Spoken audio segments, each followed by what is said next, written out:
I'd like to call the representatives of Sandy Young to the stage, please. Daughters Nicole Young, Julie Young Sturins, Michelle Young, and Gabrielle Young Glatz.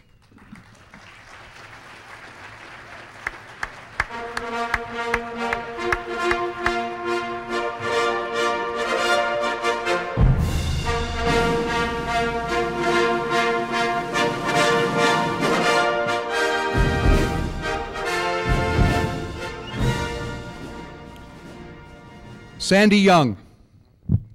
Two little words, a nickname short for Alexander, and a surname that described his attitude toward life and his fellow man.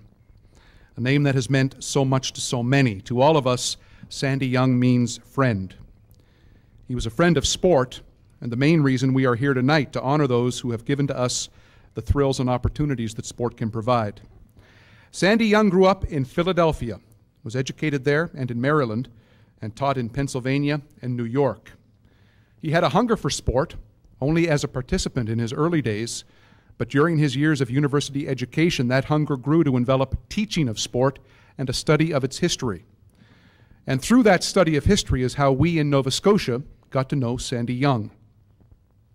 He came to us in 1970, full of enthusiasm, as a new associate professor in the School of Physical Education and Recreation at Dalhousie University.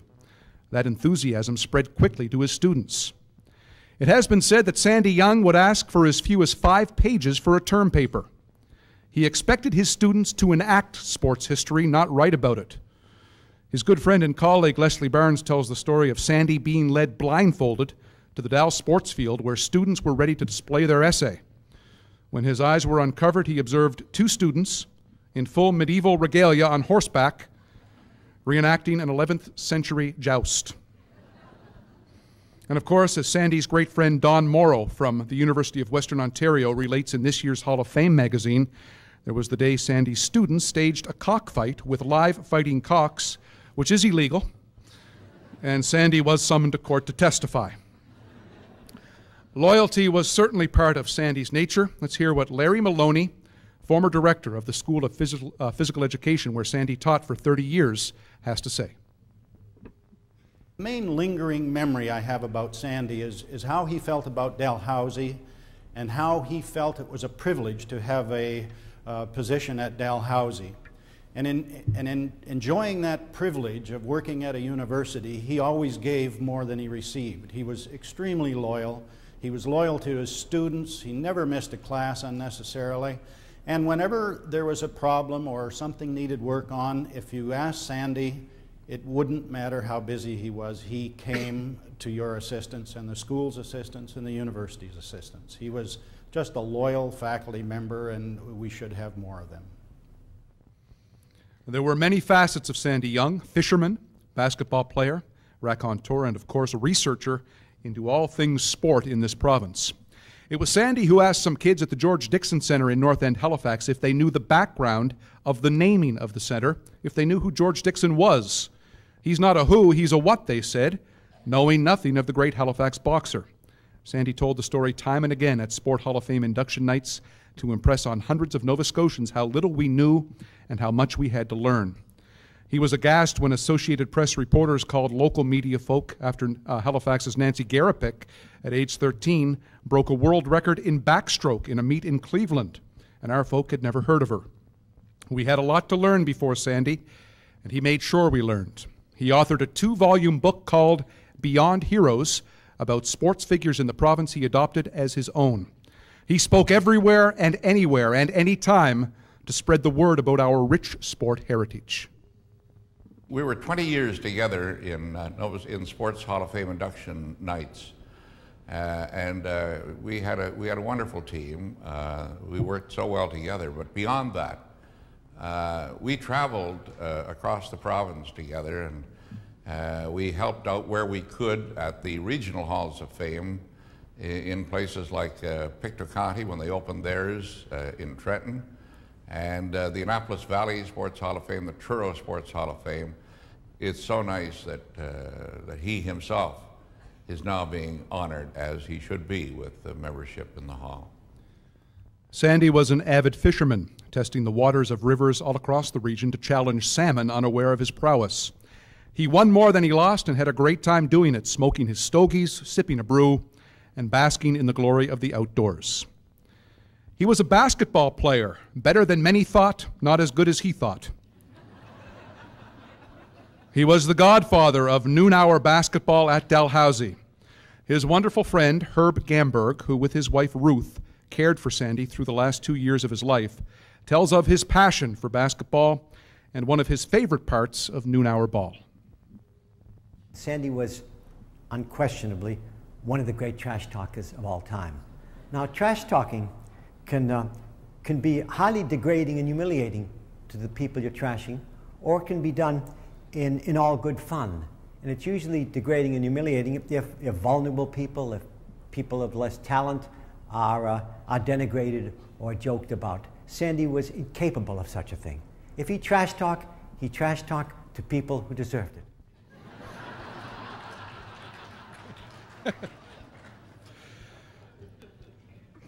Sandy's life was cut short all too soon, but he lived to the end as he lived his 62 years, passionately, with fire, anxious to keep trying new things, always battling for what he thought was right, and as too many of us discovered, critical of poor English usage and spelling.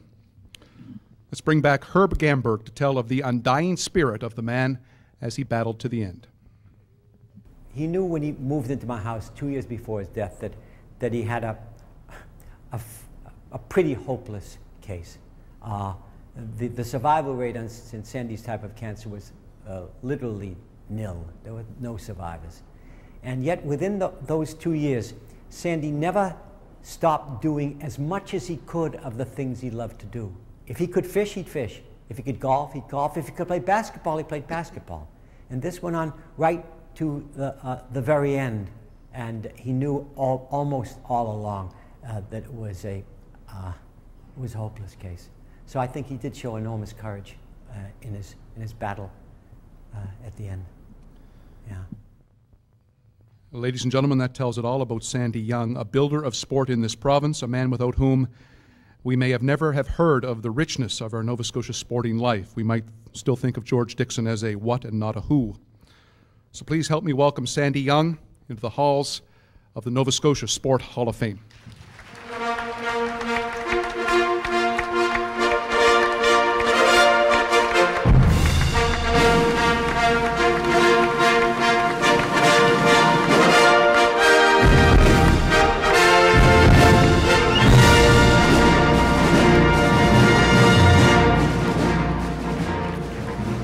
I'd like to call the presenters to the stage. Kevin Sanford, the promotions manager from the Herald and broadcaster, writer, and MC extraordinaire, Hall of Famer as a builder in 1999, and the guy who was the longtime co-MC of Induction Night with Sandy Young, and a man who traveled the province with Sandy Young to spread the word of Nova Scotia sport history, Mr. Pat Connolly, to present the plaque and the pin.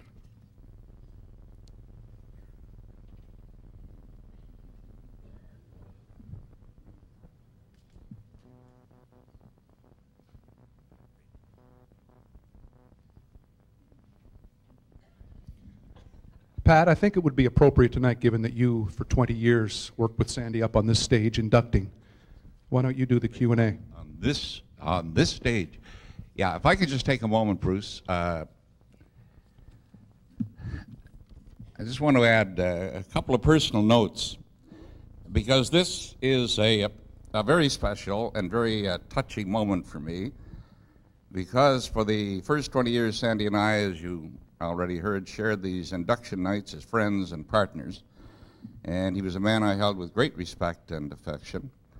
A Nova Scotian by choice, who opened our eyes to the richness of our own sports heritage, the study of which became the avocation in his life and the enlightenment of ours.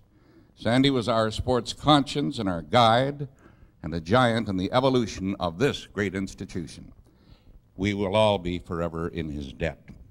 We know all about Sandy's sports background, but to find out something about Sandy the dad, I think we should talk with the beautiful daughters that we're representing here tonight.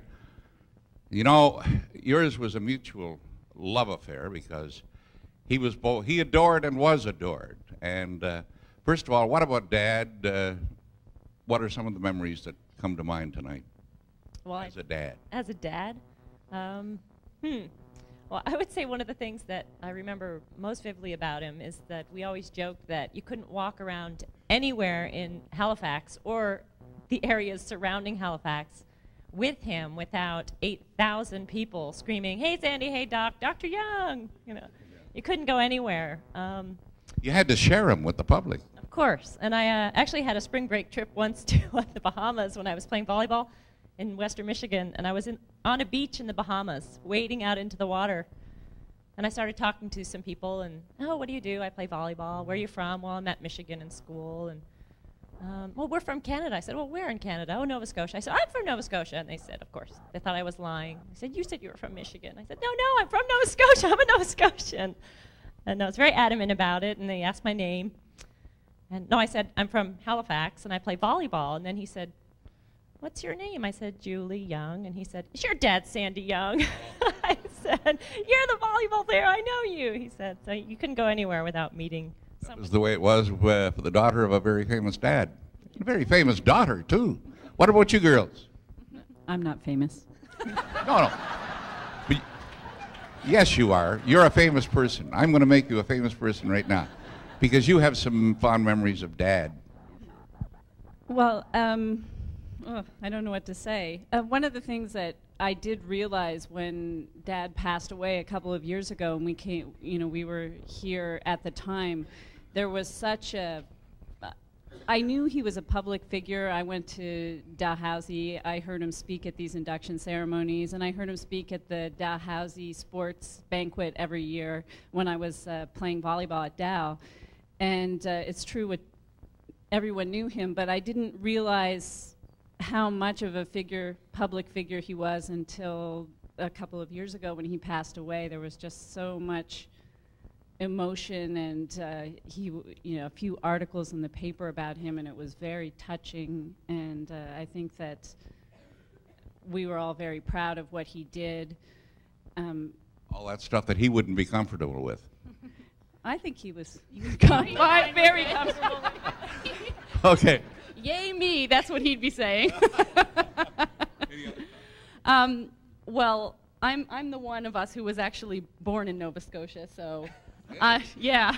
So I'm very thankful that he chose to adopt Nova Scotia as his home, because I'm certainly very happy about that choice. But I guess just reiterate what they said, that it was quite an event going anywhere with him, and meeting people in the most random places who just loved him. Every person who took his course said it was, the best course they ever took at Dal. I didn't take it myself, but.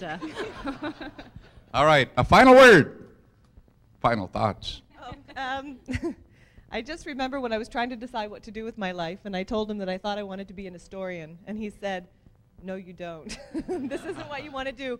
But then he qualified it by saying that his job was his passion, it was his life, it was what made him, well, it's what made him what he was. And he got to he got to work his passion in his career and in his home life, and that was... I think he could be measured for the quality of his life. That's true. We didn't have enough quantity, but there was an enormous quality. And it's a night for all of us and all of you to be very proud. Thank you, girls. Thank you. Thank